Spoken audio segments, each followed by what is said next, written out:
اگر تصور کیا جائے کہ رات کے 2 بجے ہیں، اچانک نیند سے آنکھ کھلتی ہے اور جسم شدید گرمی کے باوجود سردی سے کانپ رہا ہو۔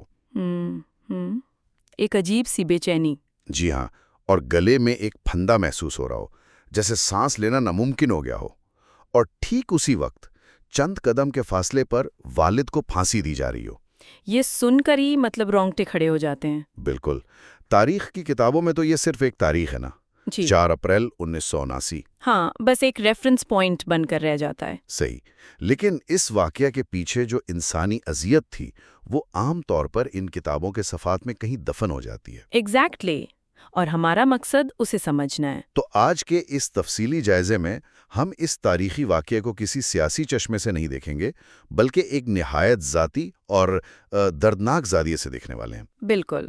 ہمارے پاس جو آج کا مواد ہے وہ پاکستان کے سابق وزیر اعظم ذوالفقار علی بھٹو کی بیٹی کی کتاب ڈاٹر آف ڈیسٹینی، اس کے کچھ اقتباسات پر مبنی ہے۔ اور اس سے پہلے کہ ہم اس دردناک سفر کا آغاز کریں، میں ایک چیز واضح کرنا چاہتی ہوں۔ جی ہاں، ضرور۔ یہ واضح کرنا بہت ضروری ہے کہ اس کتاب میں اس دور کی سیاست، یعنی ضیاء الحق کی پالیسیز اور مارشل لاء کے حوالے سے جو کچھ بھی لکھا گیا ہے، وہ ظاہر ہے مصنفہ کا اپنا نجی اور انتہائی چارجڈ پرسپیکٹو ہے۔ ہاں، ان کا اپنا ذاتی تجربہ ہے۔ جی ہاں، ہم یہاں کسی سیاسی بحث کا حصہ نہیں بن رہے، نہ ہی ہم کسی دھرے کی حمایت یا مخالفت کر رہے ہیں۔ صحیح بات ہے۔ ہمارا فوکس صرف اور صرف اس انسانی ٹراما، اس نفسیاتی کشمکش اور اس صدمے کو سمجھنے پر ہے جو اس فراہم کردہ تحریر میں بیان کیا گیا ہے۔ بالکل واضح ہے۔ اور دیکھیں، یہ جو نفسیاتی کشمکش ہے نا، یہ صرف موت کے دن شروع نہیں ہوتی۔ تو کب شروع ہوتی ہے؟ موت کے انتظار سے شروع ہوتی ہے۔ کہانی کا آغاز اس ذہنی اذیت سے ہوتا ہے جب موت یقینی ہو لیکن اس کا وقت نہ بتایا گیا ہو۔ اوہ، یعنی انسرٹنٹی۔ یہ تو بے تحاشا تکلیف دہ ہوتا ہوگا۔ بہت زیادہ۔ 2 اور 3 اپریل کے درمیان کا وقت تھا۔ تحریر میں بیان کیا گیا ہے کہ جیل حکام اچانک والدہ اور بیٹی دونوں کو ایک ساتھ ملنے کے لیے بلاتے ہیں۔ اچھا۔ جبکہ جیل کے قوانین کے مطابق دونوں کے ملنے کے دن الگ الگ تھے۔ یہ ایک خاموش لیکن انتہائی خوفناک اشارہ تھا۔ یہ وہ مقام ہے جہاں اسٹیٹ یعنی ریاست کسی فرد کے ذہن کے ساتھ ایک خاموش کھیل کھیلتی ہے۔ کس طرح کا کھیل؟ ایک ساتھ بلانا کوئی رعایتی قدم نہیں تھا، یہ ایک پیغام تھا۔ جب لفظوں میں کچھ نہ بتایا جائے لیکن ماحول میں موت کی آہٹ اتنی واضح کر دی جائے کہ دماغ خود ہی برے خیالات بننے لگیں۔ ایگزیکٹلی۔ یہ ایک ایسی نفسیاتی اذیت ہے جو موت سے پہلے ہی انسان کو کئی بار مار دیتی ہے۔ امید اور مایوسی کے درمیان ایک شدید جنگ شروع ہو جاتی ہے۔ یہ بالکل ایسا ہے جیسے چلو اسے تھوڑا سا کھولتے ہیں۔ یہ ایسا ہے جیسے سامنے کسی ٹائم بم کی ٹک ٹک ہو رہی ہو اور بم کو ناکارہ نہ کیا جا سکتا ہو۔ انسان کو پتا ہے کہ موت سامنے ہے لیکن ٹھیک وقت معلوم نہیں۔ صحیح۔ تحریر کے مطابق اس اشارے کے باوجود بیٹی نے بہانے سے اپنے ایک ملازم ابراہیم کے ذریعے جیل سے باہر ایک خط بھجوایا۔ یعنی یہ آخری کوشش۔ جی، اور پھر اس رات 8:15 پر انہوں نے BBC ریڈیو سنا۔ اچھا، اس دور میں تو ریڈیو ہی سب کچھ تھا۔ بالکل۔ BBC کی خبر میں بتایا گیا کہ ان کا پیغام باہر آ گیا ہے لیکن کوئی عوامی بغاوت یا احتجاج نہیں ہو رہا تھا۔ اوہ، یہ تو بہت تکلیف دہ لمحہ ہوگا۔ بہت سوچئے اس وقت ریڈیو پر اس خبر کو سن کر کیسا محسوس ہوا ہوگا۔ دیکھیں، دماغ اتنی جلدی ہار نہیں مانتا۔ وہ خط بھجوانا دراصل حقیقت کو قبول کرنے سے آخری انکار تھا۔ ایک امید تھی۔ ہاں، وہ اس امید پر زندہ تھے کہ شاید کوئی معجزہ ہو جائے، عوام سڑکوں پر آ جائیں اور فیصلہ بدل جائے۔ لیکن BBC کی خبر نے امید توڑ دی۔ جی ہاں، جب خبر آتی ہے کہ سب کچھ پرسکون ہے تو وہ لمحہ تھا جہاں دماغ کے پاس خود کو دھوکہ دینے کا کوئی جواز نہیں بچتا۔ امید کا آخری تنکا ڈوب جاتا ہے۔ اور اس کے ٹھیک بعد آتی ہے وہ آخری ملاقات۔ قانوناً انہیں 1 گھنٹہ ملنا چاہیے تھا لیکن وقت کم کر دیا گیا۔ جی، جیل سپرنٹینڈنٹ نے صرف آدھے گھنٹے کی اجازت دی۔ موت کی کوٹری میں روشنی بہت مدھم تھی۔ اب یہاں انسان سوچے، جب زندگی کے آخری چند منٹ بچے ہوں تو کوئی کیا بات کرتا ہے؟ باپ نے اپنی بیٹی کو اپنی انگوٹھی دینے کی خواہش ظاہر کی، یہ اشیاء کا تبادلہ بہت اہمیت رکھتا ہے آخری وقت میں۔ لیکن ایک جملہ جو مجھے بہت حیران کرتا ہے، جب والد سے پوچھا گیا کہ کوئی آخری خواہش ہے، تو انہوں نے کیا کہا؟ انہوں نے کہا مجھے نہانے اور شیو کرنے کا انتظام کر دو، کیونکہ دنیا بہت خوبصورت ہے اور میں اسے صاف ستھرا چھوڑنا چاہتا ہوں۔ واو، یہ بہت گہرا جملہ ہے۔ واقعی ایک ایسے وقت میں جب موت بالکل سامنے کھڑی ہے، ایسی بات کرنے کے پیچھے کیا ذہنیت ہو سکتی ہے؟ یہ اصل میں صرف خوبصورتی کی بات نہیں ہے، یہ کنٹرول کی آخری کوشش ہے۔ کنٹرول؟ وہ کیسے؟ جب ایک اتھارٹیرین نظام کسی شخصیت سے اس کی آزادی، اس کا منصب اور یہاں تک کہ اس کی سانسیں بھی چھین رہا ہو۔ اور تحریر میں لکھا ہے کہ ان کا بستر بھی نکال لیا گیا تھا۔ ایگزیکٹلی، تو ایسے میں انسان کے پاس بچتا کیا ہے؟ صرف اس کی عزت نفس، اس کی ڈگنیٹی۔ صحیح بات ہے۔ شیو کرنا یا صاف ستھرا ہونا موت کو ان کی شرطوں پر نہیں بلکہ اپنی شرطوں پر قبول کرنے کا اعلان تھا۔ اور یہی ڈگنیٹی ہمیں بیٹی کے رویے میں بھی نظر آتی ہے۔ وہ کیسے؟ انہوں نے اس ملاقات میں اپنے آنسوؤں کو روکے رکھا تاکہ موت کی کوتری میں اپنے بیمار باپ کی ہمت نہ توڑیں۔ یہ انتہائی مشکل کام ہے۔ لیکن یہاں ایک چیز مجھے دلچسپ لگتی ہے، کیا یہ واقعی ہمت ہے؟ آپ کا کیا خیال ہے؟ مطلب جب کوئی اپنے باپ کو آخری بار دیکھ رہا ہو جس نے کچھ گھنٹوں میں پھانسی چڑھنا ہے، تو رونا تو ایک انتہائی فطری عمل ہے نا؟ بالکل۔ اپنے سب سے بنیادی جذبے کو وہاں دبا لینا، کیا یہ ایک ایکسٹریم سائیکولوجیکل ڈیفنس میکینزم نہیں تھا؟ آپ کا پوائنٹ بہت ویلڈ ہے، یہ ڈیفنس میکینزم ہی تھا، لیکن ایک بہت اونچے درجے کا۔ جب آخری ملاقات کا وقت آدھا کر دیا جائے تو یہ ایک مائکرو اگریشن ہے ریاست کی طرف سے۔ وہ بتانا چاہتے ہیں کہ آپ کے جذبات کی یہاں کوئی اہمیت نہیں، یعنی آپ بے بس ہیں۔ جی، تو ایسے میں رونا دراصل اس نظام کے سامنے کمزور پڑ جانا تھا۔ اچھا، سمجھ گیا۔ آنسو روکنا اس کمزوری کو چھپانے اور اپنے والد کو یہ تسلی دینے کا طریقہ تھا کہ میں ٹھیک ہوں، آپ پرسکون ہو کر جا سکتے ہیں۔ لیکن اس ضبط کی قیمت جسم کو چکانی پڑتی ہے، جو ہمارے اگلے حصے کو واضح کرتا ہے۔ بالکل، سومیٹک رسپانس۔ جی ہاں، یہی بات اس آخری رات کو اور بھی دلچسپ بلکہ خوفناک بنا دیتی ہے۔ ملاقات کے بعد 4 اپریل کی رات 2 بجے کا وقت، جس کا ذکر ہم نے شروع میں کیا، جب وہ اچانک اٹھ بیٹھی۔ بیٹی کا نیند سے اٹھ کر بیٹھ جانا، گلے میں گھٹن اور پھندا محسوس کرنا۔ عام طور پر سمجھا جاتا ہے کہ دکھ ایک ذہنی چیز ہے، انسان اداس ہوتا ہے، روتا ہے۔ صحیح۔ لیکن یہاں تحریر واضح کرتی ہے کہ صدمے کو صرف دماغ نے نہیں جھیلا، جسم نے اسے فزیکلی اوڑھ لیا۔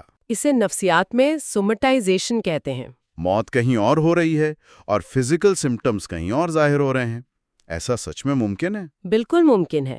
جب کوئی صدمہ اتنا بڑا اور اچانک ہو کہ دماغ اسے پروسیس کرنے سے قاصر ہو جائے تو وہ تکلیف، وہ پین جسمانی علامات میں تبدیل ہو جاتی ہے۔ ٹرامیٹک ایونٹس میں باڈی عام طور پر حقیقت کو دماغ سے پہلے تسلیم کر لیتی ہے۔ تو وہ گھٹن، رات کے 2 بجے گلے میں پھندا محسوس ہونا صرف ایک وہم نہیں تھا، یہ ان کا نروس سسٹم تھا جو اس ایکسٹریم ٹیرر کو فزیکلی مینیفیسٹ کر رہا تھا جو ان کے والد اس وقت محسوس کر رہے ہوں گے۔ اور اس ٹیرر کے ٹھیک بعد جب صبح جیلر آتا ہے تو وہ کیا کہتا ہے؟ کیا کہتا ہے؟ کہتا ہے سب کچھ بہت پرسکون تھا۔ اوہ، یہ الفاظ کتنے چبھن والے ہیں۔ ایک پھانسی پرسکون کیسے ہو سکتی ہے؟ یہ سننا ایک ایسی بیٹی کے لیے جس نے رات بھر گلی میں موت کی گھٹن محسوس کی ہو، یہ کسی اذیت سے کم نہیں۔ واقعی۔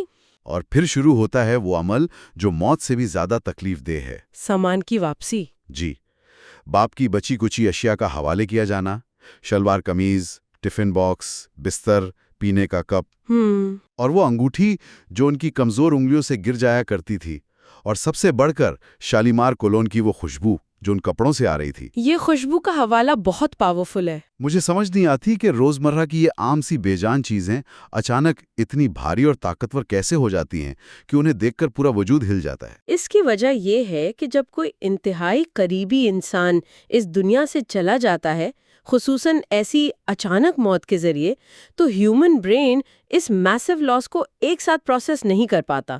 یعنی دماغ انکار کرتا ہے؟ ہاں، ایک پوری زندگی، ایک پوری شخصیت کا اچانک غائب ہو جانا دماغ کے لیے ناقابل فہم ہوتا ہے۔ اس لیے دماغ سروائیول میکنزم کے طور پر اس غم کو ان چھوٹی چھوٹی اشیاء میں شرنک کر دیتا ہے، ان اشیاء میں قید کر دیتا ہے جنہیں وہ ٹچ کر سکے۔ ایگزیکٹلی۔ شالیمار کلون صرف ایک پرفیوم نہیں تھا، وہ والد کے ہونے کا آخری فزیکل پروف تھا۔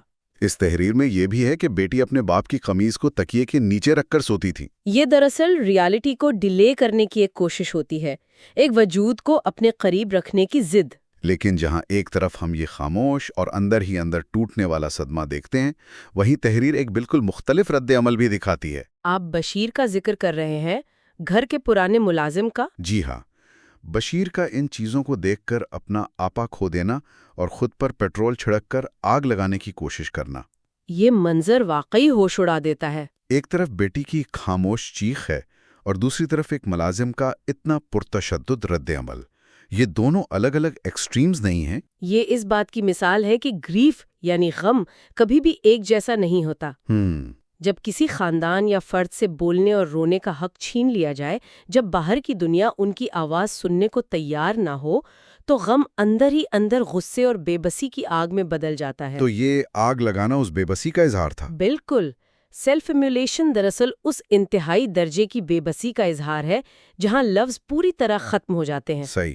جب سسٹم انسان کو اتنا ہیلپ لیس کر دے کہ اس کے پاس پروٹیسٹ کرنے کا کوئی ذریعہ نہ رہے، تو انسان کا اپنا جسم ہی اس کا آخری پروٹیسٹ بن جاتا ہے۔ اور اصل بات یہ ہے کہ یہ بے بسی صرف موت کے وقت تک محدود نہیں تھی۔ نہیں، موت کے بعد بھی تھیں۔ جی، موت کے بعد کے جو حالات تحریر میں بیان ہوئے ہیں وہ شاید پھانسی سے بھی زیادہ خوفناک ہیں۔ کیسے؟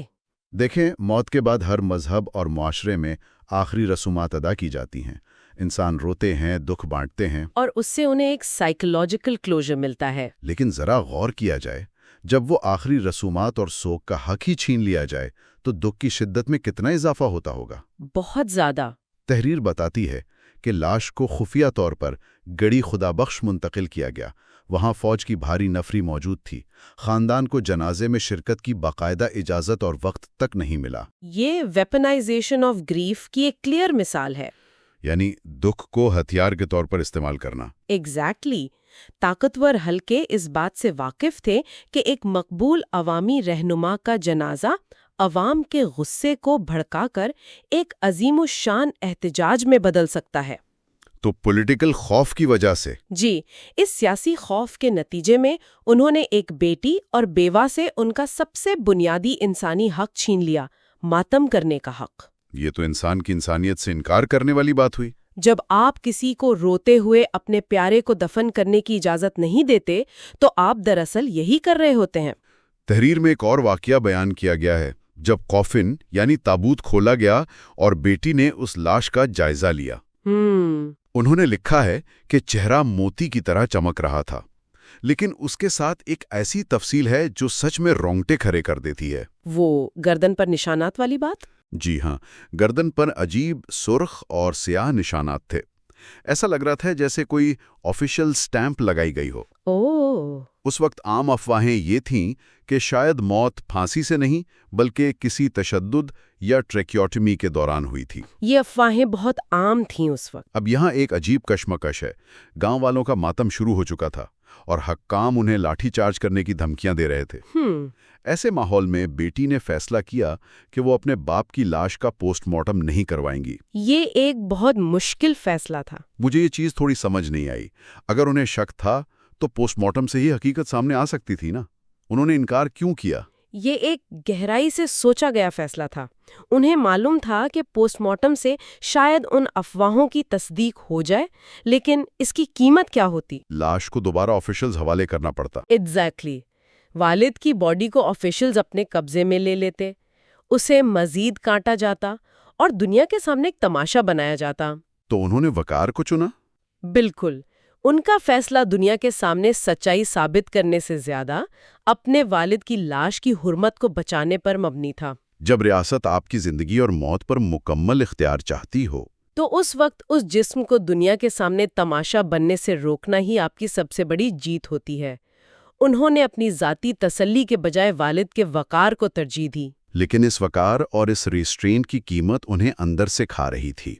سوچئے کہ جس خاندان نے اپنے سب سے پیارے انسان کو ایسی حالت میں کھویا ہو اور انہیں تسلی سے رونے تک نہ دیا جائے، صحیح۔ جلد بازی میں مٹی ڈالی جا رہی ہو اور ارد گرد اسلحہ بردار لوگ کھڑے ہوں، جب کلوجر نہیں ملتا تو دکھ آخر کہاں جاتا ہے؟ جسم میں ٹھہر جاتا ہے۔ جی، تحریر میں ان کی جسمانی حالات بیان کی گئی ہے۔ کھانا پینا چھوٹ گیا، پانی تک حلق سے نہیں اترتا تھا، بار بار ایک ہی خواب آتا تھا کہ والد زندہ ہیں، جیل کے دروازے کھلے ہیں، اور جیسے ہی وہ ان تک پہنچنے لگتی ہیں آنکھ کھل جاتی ہے اور پھر وہی دردناک حقیقت سامنے ہوتی ہے۔ گریف کا اپنا ایک راستہ ہوتا ہے۔ جب آپ اسے رونے اور باقاعدہ رسومات کے ذریعے نکالنے نہیں دیتے تو وہ جسم کے اندر اپنی جگہ بنا لیتا ہے۔ تو پانی نہ نکل سکنا؟ پانی نہ نکل سکنا یا بار بار ایک ہی خواب آنا اس بات کی علامت ہے کہ ان کا ذہن ابھی تک ڈینائل اور ایکسیپٹنس کے درمیان پھنسا ہوا تھا۔ کلوجر نہ ملنے کا سب سے بڑا نقصان یہی ہے نا، کہ صدمہ ایک مسلسل حالت بن جاتا ہے۔ بالکل، لیکن یہی وہ پوائنٹ ہے جہاں ہم اس تحریر کا سب سے پاورفل حصہ دیکھتے ہیں، صدمے کا ایک نئی شکل اختیار کرنا۔ ہاں، یہاں کہانی ایک عجیب سا موڑ لیتی ہے۔ تیسرے دن جب سویم کی رسم ہوتی ہے تو انتہائی سخت پابندیوں کے درمیان انہیں غری خدا بخش کے قبرستان جانے کی اجازت ملتی ہے۔ تحریر بیان کرتی ہے کہ وہاں ہر طرف فوج اور سیکیورٹی کا پہرا تھا۔ اپنے ہی قبرستان میں اجنبی بن جانا۔ ایگزیکٹلی۔ جب وہ اپنی منزل پر پہنچتی ہیں جہاں صدیوں سے ان کے بزرگوں کی عظیم و شان قبریں موجود تھیں، وہاں ایک ملک کے سابق وزیر اعظم کی قبر صرف کچی مٹی کا ایک ڈھیر تھی۔ یہ منظر بہت دکھ دینے والا ہے۔ بیٹی اس کچی مٹی پر جھک کر اسے چومتی ہے، ٹھیک اس جگہ جہاں اسے لگتا ہے کہ اس کے باپ کے پاؤں ہوں گے۔ لیکن وہاں ایک اور عجیب چیز ہوئی۔ کیا؟ انہوں نے وہاں اپنے آنسو روک لیے۔ جی ہاں، اور اس کی وجہ جو مصنفہ نے بیان کی وہ روحانیت اور عقائد سے جڑی تھی۔ وہ فیتھ والی بات؟ جی، مسلمانوں کے عقائد کے مطابق بعض لوگ یہ مانتے ہیں کہ میت پر بہت زیادہ رونے اور آنسو بہانے سے روح کو آزادی سے اڑان بھرنے میں رکاوٹ پیدا ہوتی ہے۔ انہوں نے اپنے آنسو صرف اس لیے روکے تاکہ ان کے باپ کی روح کو کسی قسم کی قید یا بوجھ محسوس نہ ہو۔ میں اس پر تھوڑا سا سوال اٹھانا چاہتا ہوں۔ ضرور۔ ایک طرف وہ شدید دکھ میں ہیں اور دوسری طرف وہ ایک مذہبی عقیدے کے تحت اپنے آنسو روک رہی ہیں۔ جب کسی کا سب کچھ لوٹ گیا ہو تو کیا واقعی یہ خالص روحانیت تھی یا پھر یہ ایک انتہائی شدید سائیکولوجیکل کوپنگ میکانزم تھا؟ آپ کا پوائنٹ سمجھ رہی ہوں۔ میرا مطلب ہے اگر وہ وہاں ٹوٹ کر رو پڑتیں تو شاید وہ دوبارہ کھڑی نہ ہو پاتیں، شاید اس مٹی پر اپنا دکھ روک کر انہوں نے خود کو پوری طرح بکھرنے سے بچا لیا۔ یہ ایک بہت گہرا تجزیہ ہے۔ حقیقت میں یہ دونوں چیزیں ہیں۔ دونوں کیسے؟ انسان مشکل ترین وقت میں عقائد کا سہارا لیتا ہے تاکہ ریالٹی کو بیئر کیا جا سکے۔ جب ایکسٹرنل سسٹم یعنی ریاست آپ کو پوری طرح سے کرش کر رہا ہو اور آپ کے پاس آواز نکالنے کا راستہ بھی نہ ہو۔ ایگزیکٹلی، تو انٹرنل کنٹرول یعنی اپنے آنسوؤں کو اپنی مرضی سے روکنا آپ کا آخری تحفظ بن جاتا ہے۔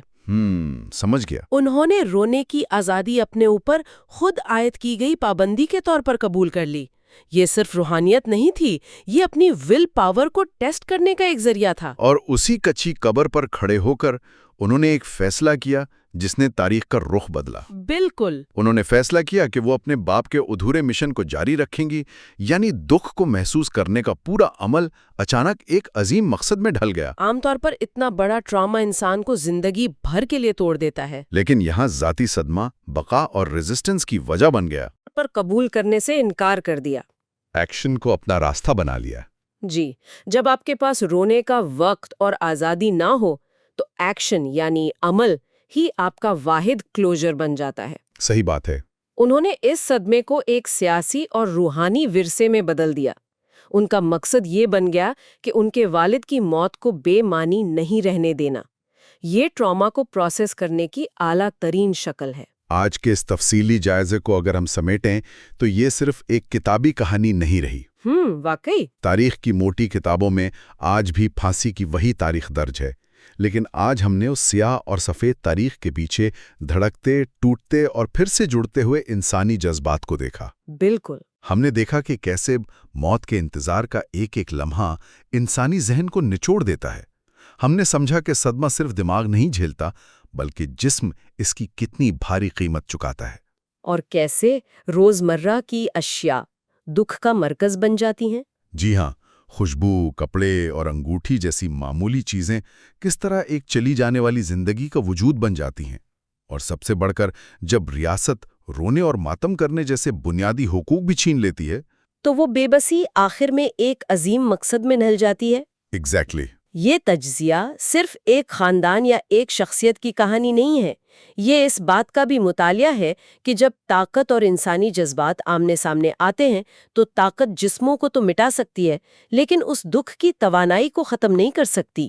وہ توانائی صدیوں تک زندہ رہتی ہے۔ بالکل۔ اور اسی بات کو آگے بڑھاتے ہوئے اس پورے مواد پر غور کرنے کے بعد ایک ایسی سوچ ابھرتی ہے جو سیدھے الفاظ میں شاید اس تحریر میں نہ ہو لیکن اس سے پوری طرح جڑی ہے۔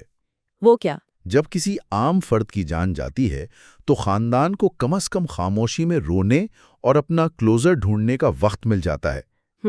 لیکن جب کسی انسان کی زندگی اور موت دونوں عوام اور تاریخ کی ملکیت بن جائیں، جب ہر سانس، ہر آنسو اور قبر کی مٹی پر گرنے والا ہر قطرہ خبروں کا حصہ بن جائے، تو کیا اس کا خاندان کبھی واقعی تنہائی میں اپنا سوگ منا سکتا ہے؟ ایگزیکٹلی یہی سوال۔ کیا عظیم عوامی شخصیات کے گھر والے کبھی اپنے پیاروں کو صرف اپنا کہہ کر پکار سکتے ہیں، یا تاریخ ہمیشہ انہیں چھین لیتی ہے؟ یہ ایک ایسا سوال ہے جو دکھ کے اس راستے پر ہمیشہ کھڑا رہے گا۔ امید ہے کہ اس تفصیلی جائزے نے اس تاریخی واقعے کو صرف ایک خبر کے بجائے انسانی ہمدردی کے ایک نئے زاویے سے دیکھنے میں مدد کی ہوگی۔ سننے کا بہت شکریہ۔